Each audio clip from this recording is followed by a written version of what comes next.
ஜனனியை எனக்கு சொந்தமாக்கிக்க நான் என்ன வேணாலும் செய்வேன்.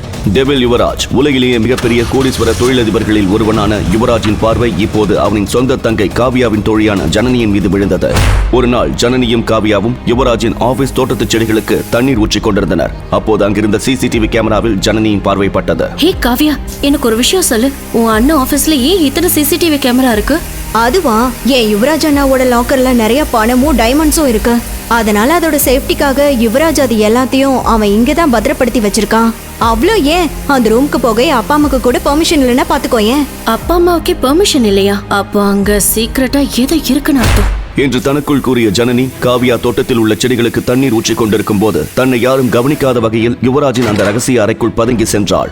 ஜனனி அந்த ரகசிய அறையின் உள்ளே நுழைந்தவுடன் அந்த அறைக்குள் பார்த்த காட்சியால் ஜனனி ஒரு கணம் அதிர்ந்து போனாள். என்ன, இந்த ரூம் முழுக்க இவ்வளவு பொண்ணுங்களோட போட்டோஸா இருக்கு? இது எப்படி சாத்தியம்?